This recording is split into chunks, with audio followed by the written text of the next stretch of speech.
Hey guys, it's Freaky Informer, back again with 5 more unsolved cases which are actually being solved. Thanks so much for the support you've given me over the past while, I seriously appreciate it. Also, check out my viewer stats. It doesn't seem real, but it is, and I'd appreciate it if you could help me skew the percentage for subscribers to be a little bit higher. My birthday is tomorrow, so it would be a really amazing birthday gift, you know? Anyways, let's get into the cases. There will be trigger warnings for these cases, and they will be presented as required. This case has a warning for physical violence. On August 28, 1993, Craig Williamson, a 48-year-old fish farmer from Wisconsin, left on a business trip to Colorado. Despite suffering a concussion some weeks prior, Williamson elected to drive the 15-hour trip despite his wife's worry. She was right to worry. Williamson last contacted his wife 2 days after leaving on his trip at 9 p.m. After that, he mysteriously vanished. 2 weeks later, further questions arose as Williamson's car turned up 10 hours away on the Mexican border. The car yielded no evidence of foul play, and the case didn't give any clues away until 2 years later. In July of 1995, the missing man recognized himself in an airing of Unsolved Mysteries. He claimed to have been mugged and beaten 2 years prior, causing a possibly permanent bout of amnesia. However, investigators are heavily suspicious of Williamson's claims, and believe the man staged his disappearance and amnesia to escape the deaths he had found himself unable to escape. The following case has a content warning for gun violence, sexual violence, and murder. Patricia Kilitzke and Lloyd Dwayne Bogle were together in Wadsworth Park, a notorious lover's lane, on the night of January 2, 1956, when they caught the attention of a man in possession of a gun. Although they were expected home early due to it being a school night, they didn't show. An unknown assailant had approached the couple's car, shooting Bogle in the back of his head. The murderer then took advantage of Kilitzke before shooting her too. The murder of Kilitzke and Bogle would remain unsolved until 56 years later, in June of 2021. It was found that the semen sample taken from Kilitzke did not match her boyfriend's DNA, and thus testing began. Forensic genealogists extracted the DNA sample from the semen, which gave a familial match close enough to a cousin of the murderer. Using family records, the examiners eventually traced the match 100% to Kenneth Gold. Unfortunately, Gold died in 2007, and thus will never pay for his crimes. However, Kilitzke and Bogle's families now know who is responsible for the deaths, which is much more than was ever known before.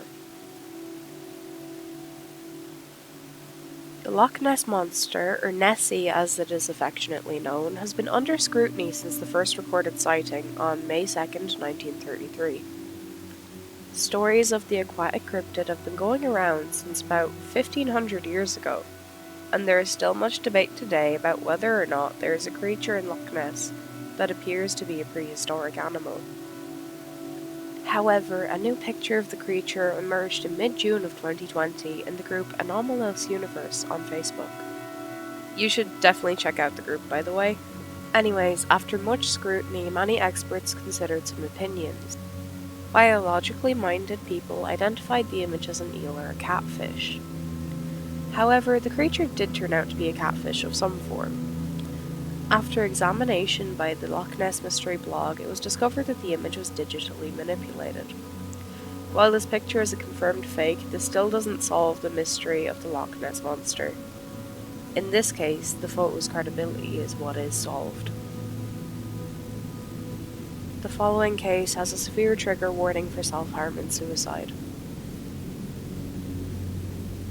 A hoax is defined as something intended to deceive or defraud people. The whole point of a hoax is that it's not real. Here, we have a case of a hoax becoming very real. In 2016, the so-called Blue Whale Challenge reared its ugly head.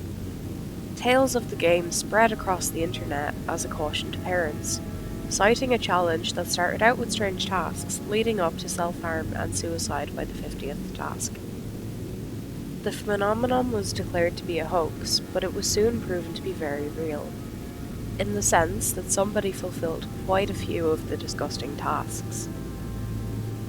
An article in the Indian Journal of Psychiatry by Narayan et al. 2019 focuses on that victim. The 17-year-old, only referred to as XY, presented for a psychiatric assessment after his teacher spotted a fish-like figure carved into the boy's arm. It came to be known that XY had come across the Blue Whale Challenge while researching suicide methods and decided to follow the tasks, under the impression that it would eventually peacefully ease him into ending his life. Had the assessment taken place 10 days later, the teen would have been dead.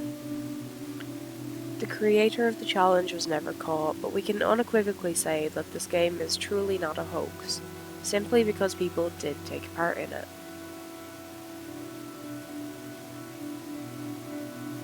On the 24th of October 1971, D.B. Cooper hijacked a Boeing 747 traveling from Seattle to Portland.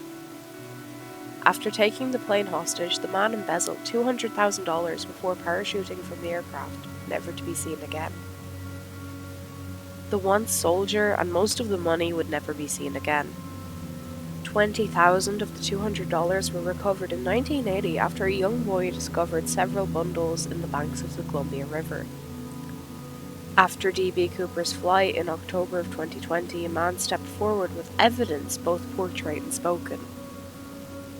The man, a lawyer and close friend of one William Gossett, claimed that Gossett was in fact Cooper, and that many of Gossett's other friends gave the lawyer credible evidence of the man's identity. The evidence given includes many parallel details of Cooper and Gossett's lives, but the most credible of all is Gossett's appearance. The man bears such a striking resemblance to D.B. Cooper that it has convinced many. Gossett's friend offered the FBI some of Gossett's hair and a preserved fingerprint for DNA comparison. However, the FBI were uninterested. In their eyes, the case might as well be solved. That's it for today's episode, guys. It's my birthday tomorrow, but you'll still be getting a new episode next week. As always, check out the charity and petition in the description below, and make sure to join the Discord server if you want to keep up with all things Freaky Informer. Stay freaky, stay informed. It may save your life.